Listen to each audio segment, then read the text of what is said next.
Hello Digimon fans, welcome back to another new Digimon deck profile video. Hexeblaumon is one of my personal favorite Digimon that was ever designed. When I first saw the artwork of this card for the Digimon TCG, I knew I had to make a deck for it.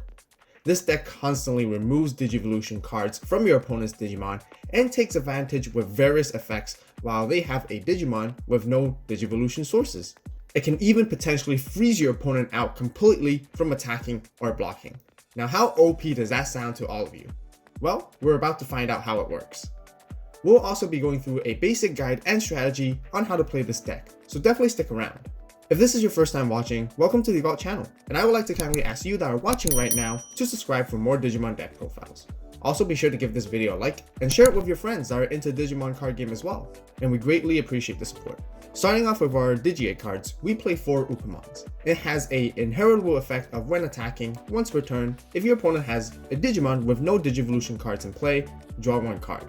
The other Digi Egg we play is Wanyamon, which has the inheritable of giving your Digimon 2000 DP during your turn if your opponent has 2 or more Digimon with no Digivolution cards in play. This effect is quite nice and handy to have at times when we need extra power to run over some of our opponent's Digimon. For our rookies, we play 4 Bluekomons, which is the starting Digimon of the Hexeblaumon Digivolution line. It provides an inheritable of once per turn. During your turn, when you trash a Digivolution source from one of your opponent's Digimon, you can gain a memory. Next, we play the Gomamon Promos, which has the exact same effect as Bluekomon. Since we trash sources very often, gaining a memory for doing so is a real help.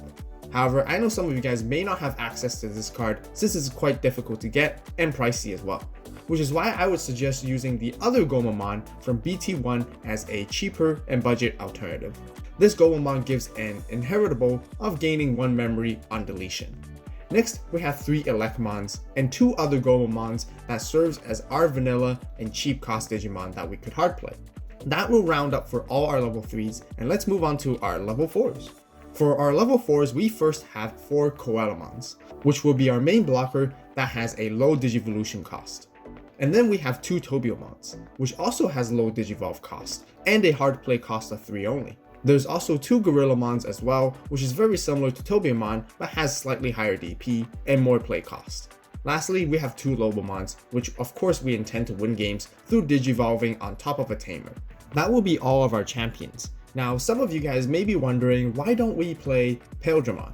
The reason why I personally don't like it as much is because I don't think it's that great of a card, mainly because it has a Digivolution cost of 2. Surely it has a when Digivolving effect of trashing up to 2 bottom Digivolution cards from one of your opponent's Digimon, but it only has 4000 DP. And I think it's a bit too much of a risk of bringing it out from our breeding area just to utilize this effect. It can be easily removed with many different cards in the current meta. If anything, I would rather keep my level 4s in the breeding area while Digivolving them for a cost of 1 only, and then bring it out when I'm ready to make higher level plays. Moving on to our level 5s, we first off have 4 Paildramons, which has a when Digivolving effect. Trash the bottom source of all of your opponent's Digimon. It also has a inheritable, giving your Digimon security +1 if your opponent has a Digimon with no Digivolution cards as well. Next, we have 2 Weregarurumons that basically has the exact same inheritable effect as Paildramon, but the only difference is that it does not have a when Digivolving or on play effect. We then have 2 Shacklemons, and yes, this is a yellow Digimon that can Digivolve on top of a level 4 blue Digimon for the cost of 3. During your turn, it is also treated as a blue Digimon. However, keep in mind that this effect only applies while it is in the battle area and not in the breeding area. Its second effect is during your opponent's turn. All Digimon they have with no Digivolution cards will have security -1. I like to treat this card as like a mini version of Hexeblaumon, since they have very similar effects. Then for the last level 5, we have 1 Zudomon, which is my personal tech choice. It has a simple on-play effect where you can draw 2 cards, which greatly helps in certain situations. That will be it for all of our ultimates, and now let's move into our megas. Now for the level 6s, we of course have 4 Hexeblaumons. I know many of you guys would agree with me as well, but the artwork of this card is incredibly cool.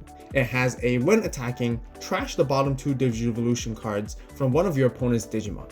Then, if your opponent has a Digimon with no Digivolution sources, this Digimon gains jamming.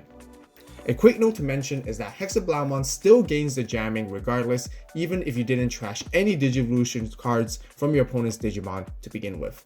Its second effect is very simple and powerful. During all turns, your opponent's Digimon with no Digivolution cards cannot attack or block. Now before we show you guys the other level 6s we play, I want to leave this slightly open-ended for all of you as we have several different options. The first one is WereGarurumon Sagittarius mode. It combos very well with the regular WereGarurumon as it can potentially swing into 2 security checks with jamming. However, this card only has 8000 DP. This means that any Mega Digimon out there can easily run over it when it is suspended. There is Neptunemon, since it has a Digivolve cost of 2, which is really cheap, and it cannot be attacked, which is very nice.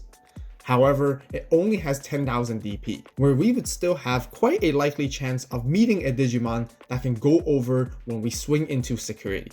I would say this fits more of a higher risk, higher reward approach, which is not really my style. The other similar option would be Plesiomon from the Kokitas Blue starter deck. Instead of having any effects, it has 12,000 DP, which I feel it is much more decent, especially when you're trying to attack. Then there is Regalicusmon, that synergizes quite well with the overall strategy of the deck. This is because it has a when attacking, trash the bottom Digivolution card of one of your opponent's Digimon, and then you can trigger draw 1 and gain 1 memory. With all these options considered, I finally decided to go with 2 Vikemons instead.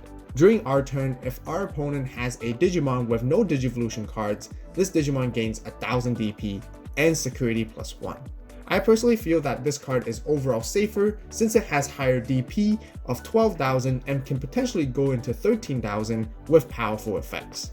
The only downside of it is having 4 Digivolve cost, but I am okay to pay slightly more memory for a safer and aggressive play for later on.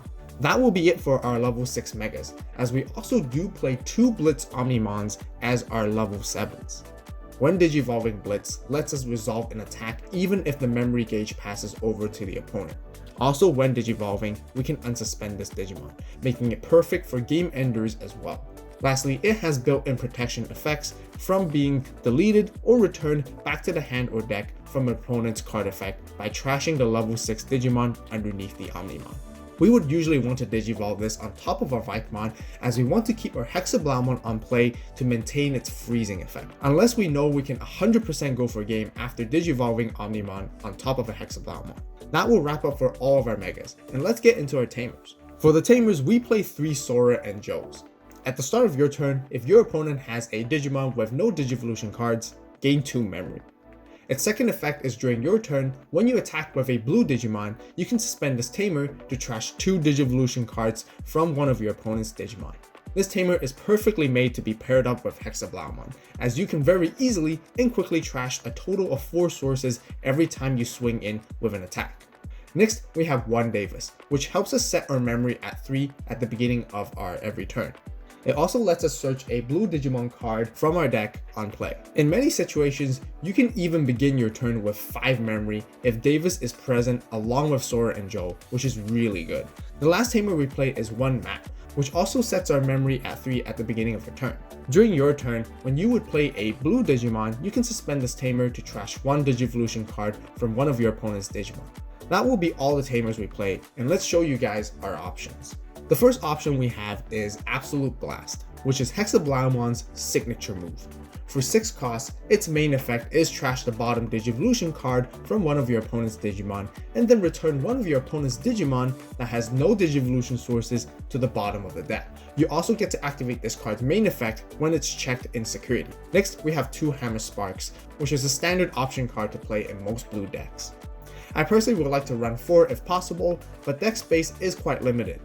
Lastly, I like to play 1 copy of Kokitas Breath just for an extra instant removal option. That will round up for all of our options and our entire deck profile. Now that we have the deck profile completed, let's quickly talk about the main strategy of how to play this deck. The game plan is very simple.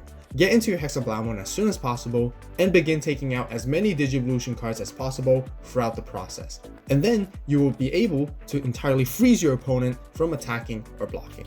You would usually want to set up Hexeblaumon to Digivolve on top of Crispaldramon or WereGarurumon for extra security checks and jamming. From there, you can quickly take out multiple securities in the span of 2 to 3 turns, and then try go for game. Like I mentioned before, Omnimon and Lobomon is perfect for making the finishing blows.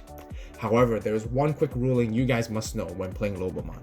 You must make sure that your tamer card in your battle area is unsuspended when digivolving Lobomon on top of it. This is because it needs to be unsuspended to begin with so that Lobomon can attack. This is especially important when you have Sora and Joe in play, since it is very likely for them to be suspended quite often. There is another important aspect that you guys must be mindful when playing this deck. Hexeblaumon is relatively easy to remove, since it has only 11,000 DP. Therefore, setting up for a second one that can be used up later on is very crucial, especially when your first one is taken out. Try to give as little memory as possible when passing to your opponent's turn, so they will either have to pay a lot of memory to digivolve into a powerful Digimon and then run over your Hexeblaumon after later, or play an option card that would pass back a lot of memory to you so you can quickly rebuild. If your opponent does not have ways to quickly out your Hexeblaumon, you can win games fast, and there's nothing they can simply do to stop you. That will conclude my very own blue Hexeblaumon deck profile for today. What do you guys think of the deck? Definitely share your thoughts and suggestions with everyone in the comments down below. If you guys enjoyed the video, be sure to give it a like. Also, don't forget to subscribe and turn on that notification bell to stay tuned for more Digimon deck profiles and videos. As always, thank you guys so much for watching. You guys have a great day, great night, wherever you are. See you in the next video, and this is AVAULT signing